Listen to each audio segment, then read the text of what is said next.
On the other side, there's the tender cowards. Now, I think it's interesting that the tough chauvinists will usually end up in church discipline if they're the extreme case, and the tender cowards will just kind of go about life and never ever be called out for it. And let me show you why. A tender coward, let's start with the first one, little boy Larry. This guy is essentially Peter Pan. I've run into a lot of little boy Larrys in the church. Little boy Larry is the guy who cannot keep a job. Now, before I go on that, and before some of you wives start elbowing your husbands on this one, we live in a tough economy. We live in an economy where there are men who do fight for a job, who are fighting very hard for a job and still lose their jobs. And so we ought to be praying for one another and encouraging one another in that matter. I'm talking about a different kind of guy. I'm talking about the guy, little boy Larry, is the kind of guy who can't keep a job no matter what. He has opportunities, and he always finds something wrong with that job. It's not what I went to college for. It's not what I want to do with my life. It doesn't pay enough. It doesn't, and we have a whole list. I don't like my boss. My boss didn't like me, and they get fired job after job after job. They're always late. They never take responsibility.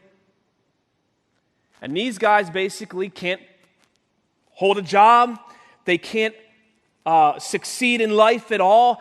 Things always are getting in the way of their hobbies. They're real good at their hobbies. They're terrible at taking responsibility for their wives.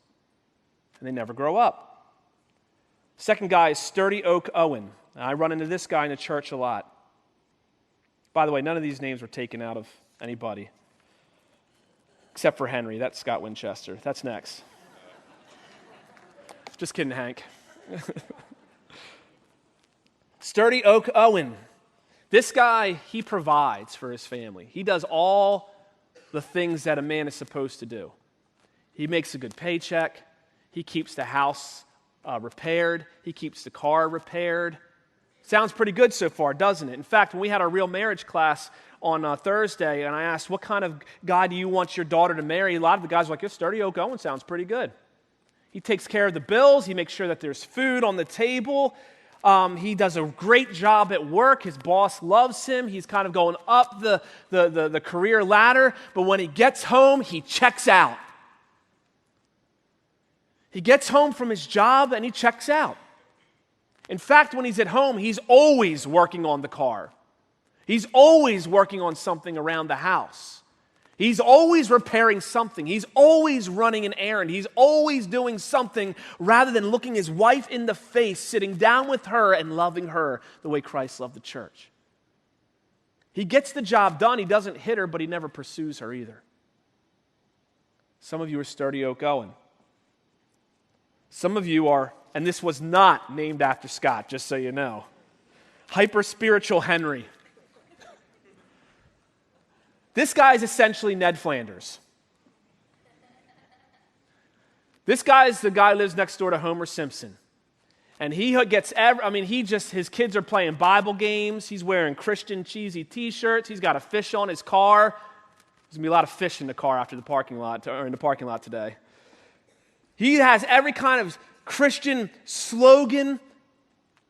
He knows everything about the Bible. He knows everything about the history of the church. He knows everything about the history of Reformed theology, Baptist theology, all the different cults that are out there. He knows all the seminaries, all the professors, all the leaders. He knows people that lived 350 years ago, and he knows the people who that person trained. He knows everybody. And yet he never, ever, ever is the husband who's willing to die for his wife. He never ever applies any of that knowledge. He just knows that knowledge. Finally, there's good time guy Gary. Everybody loves good time guy Gary. He's super fun.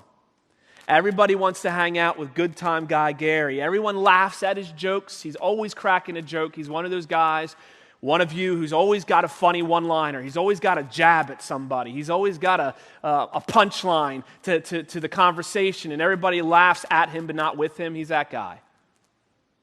And his wife just stands by and grows weary, and the cuteness that once attracted her to him eventually wears off because she's got to go home and be with the guy. Everybody gathers with him, but nobody actually follows him. These are the tender guys. These are the guys who many of us would want our daughters maybe even to marry because we know at least they're not going to get abused or they're not going to have a weary, angry life with a chauvinist. Brothers, I want to give you a warning here. If you're a chauvinist or if you're a tender coward, if you're a tough chauvinist or tender coward, there's somebody else watching besides your wife, your kids. Your kids will model everything that you do. I know this because I see it in my sons and my daughters. Everything. Some of your kids speak bitterly towards your wives because you speak bitterly towards your wives. Some of your kids are angry and abusive because you're angry and abusive. Some of your kids are bitter because you're bitter. Some of your kids can't hang out with other kids because you can't hang out with other people. You're either too tough or you're too tender, and you're passing that along to your kids. Your kids will treat their wives the way that you treat your wife, almost guaranteed. In fact, whenever I've ended up in marriage counseling with people, pretty close to 100%, they had a father who treated them the way that they are treating their wife.